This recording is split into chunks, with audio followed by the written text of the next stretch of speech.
Okay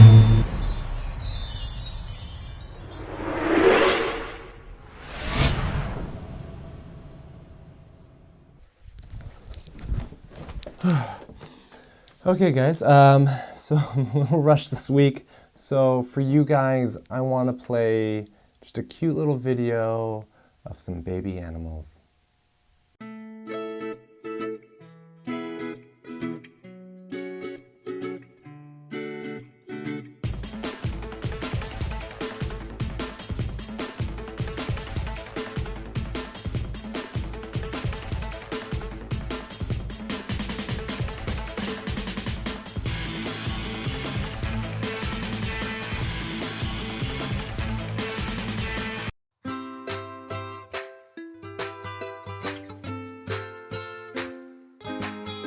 Hey everyone, welcome to another week of the Fish Tank. I, of course, am Garrett Hullfish. Now, there's been a lot of rumors coming around lately. Before we had rumors about the new PS4, PS4.5, PS4K, PS4 Neo, a console of many names. That's been around for a little while, but now, just recently, we've got some updated rumors on the next Xbox, or the Xbox One Scorpio. So, I kind of wanted to talk about quickly what these consoles are and then what it means for this year's E3. So first off, going back, the PS4 Neo, when they talked about it, they're talking about 4K resolutions, making VR even better, you know, that virtual reality. And it was supposed to be twice as powerful as the PS4. It's supposed to be 24% faster. So like load times, thing of the past, frame rates, no longer 30 frames per second. This is supposed to be like the next step for consoles, bring it one step closer to PC. And it kind of sounds a little bit too good to be true, but we keep hearing it, so who knows? But now, the Xbox One Scorpio looks to be very much the same sort of thing. It's this big step to not quite a huge leap to a new console, but just kind of half step to make these, I guess, closer to a PC experience. And like the Scorpio, it has a more powerful GPU. Again, 4K resolutions. People are obsessed with 4K now that they're buying these 4K TVs. You've got 6 teraflops of something.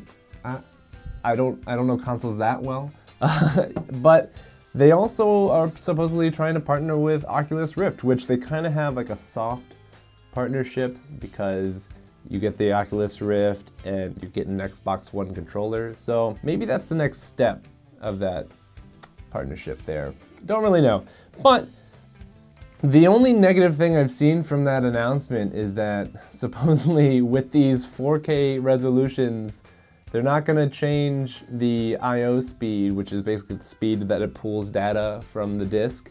They're not going to change that, so get ready for some really long load times as you wait for those giant textures to load in. But, I don't know, I think it's cool because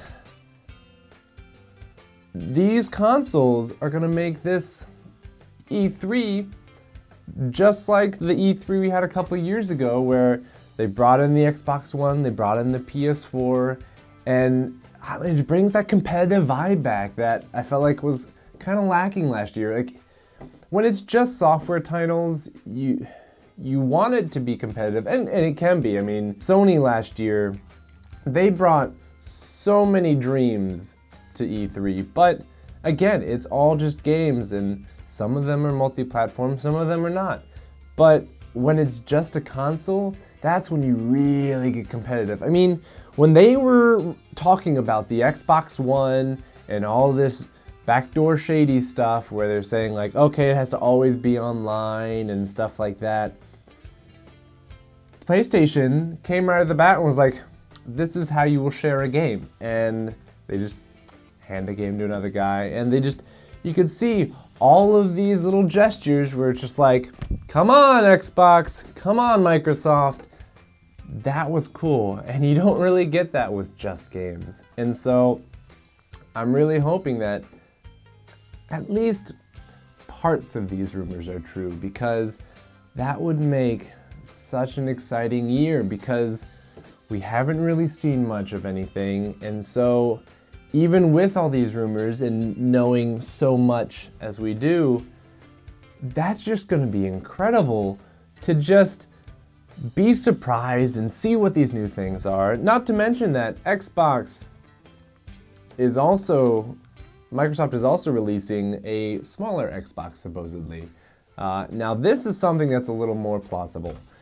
I've told my friend Manny many times that I really want an Xbox One because this console generation, they've really had exclusives that I actually am interested in. So they've had mainly Sunset Overdrive. I was about to list out a few. I guess Quantum Break as well, but they're actually getting some interesting exclusives that look to be staying exclusive, whereas with the Xbox 360, BioShock moved over to the PS3. Mass Effect moved to the PS3. But with this console generations, they're staying exclusive, so I really want one. But I don't want to park a Suburban in front of my TV every time I want to play a game. I don't want to lay down this giant VCR under my TV every time I want to play a game.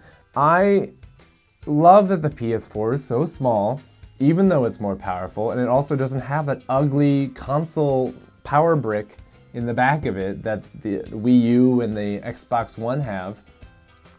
So the fact that they're making this smaller, cheaper, possibly 2 terabyte hard drive Xbox One, that's something that is worth jumping in for me. That, yeah, I will definitely be buying one. Probably not at launch, but I don't know, who knows? If it's cheap enough, yeah, I'll go ahead and get one because I can finally play these games the way that I wanted to play them without having this giant behemoth just hanging out under the TV.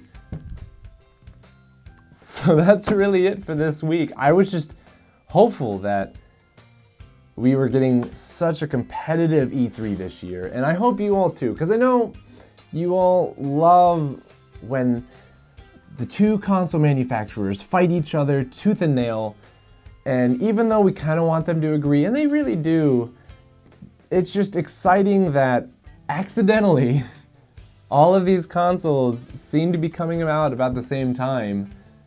That's something that you can't really plan for, and I'm so happy it's happening this way. So, if you all want to find out more about NerdMuch, please follow us on Twitter at NerdMuchCom. You can also find us on Facebook via the description below.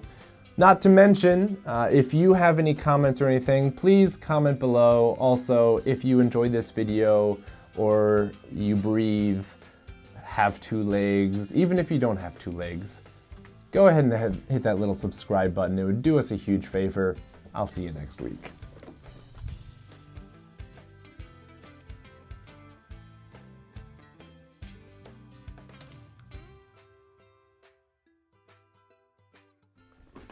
Now you may have noticed that I did not once talk about the Nintendo NX, and that's because we already know they're not going to be at this E3.